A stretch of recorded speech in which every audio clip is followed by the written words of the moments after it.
Hi there, I'm Doggy Dan from the onlinedogtrainer.com. This is little Moses, whom I picked up from the SPCA, and this video is part of Project Moses.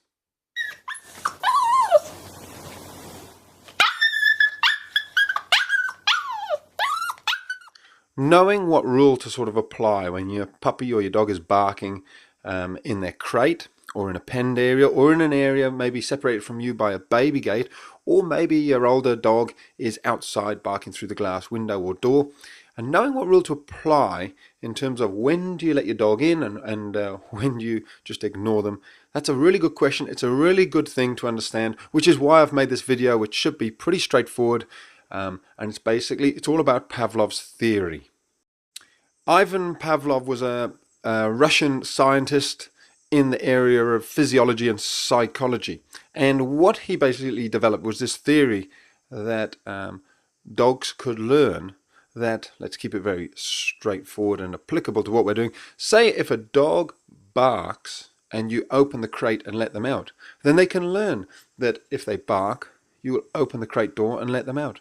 And that's Pavlov's theory, and that is something that you don't just need to learn and remember for your puppy in the crate, but it also applies to every single aspect of their learning.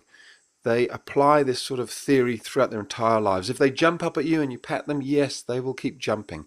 If they hang around the table and they're given scraps, yes, they will hang around the table for the rest of their lives and expect to be given scraps.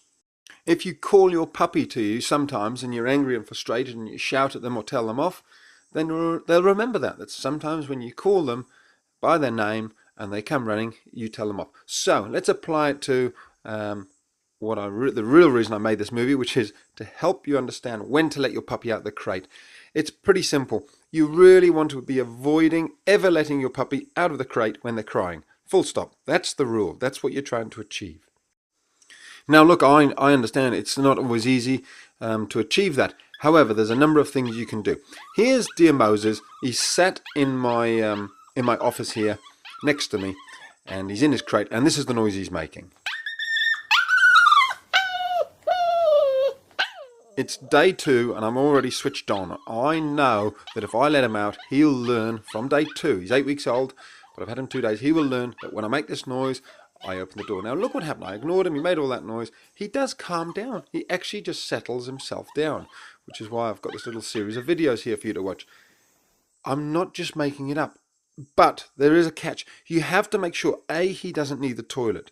B, he is not thirsty as can be and desperate for water. C, that he's not hungry as can be. And D, that he's actually been exercised and he's actually tired out. As you can see, he was actually exhausted. The little boy was exhausted, but he's trying it on. So you've got to cover all your bases. Is he warm enough? Is he safe? Has he been fed, watered, exercised? Has he got all of his needs? Have you fulfilled his needs? And if the answer is yes, then I really suggest that you put Pavlov's theory into practice and you ignore him. That way you're actually training him. Look, you don't tell me what to do, when to let you out, because otherwise you are making a rod for your own back. Remember, you've got this dog for 12 more years.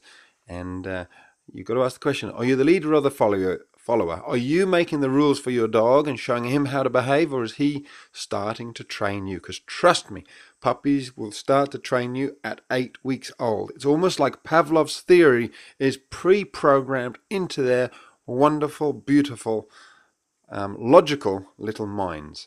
They are so logical, so much more logical than we are as humans. That's my belief anyway. Now, 2 other really important little tips to help you. Firstly, if you have a puppy who's maybe been whining away for half an hour and you're thinking, what do I do? What should I have done? Have I made a mistake?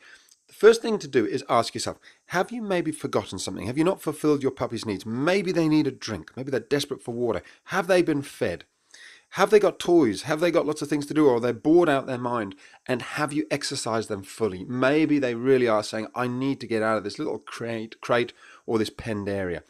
If that's the case, you need to sort all that stuff out and make sure they're happy when you put them away in the little area. The second thing is you may just have a puppy who's saying, come on, it's been an hour and now I want to come out because you normally let me out after an hour.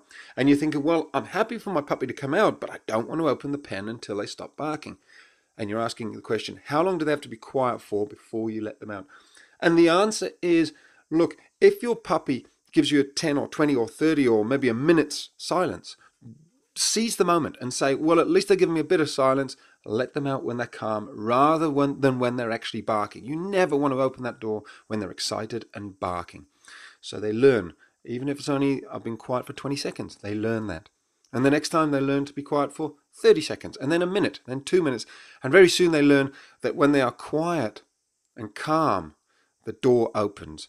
If you do it the other way around and reward them, then you can guarantee your logical little dog will get it. Barking opens the door. And that's obviously not what you want. So remember Pavlov's theory. It's a great one for all areas of training your dog. I'm Doggy Dan. For more information about training your puppy, for more information on Project Moses, then check out my video website, theonlinedogtrainer.com.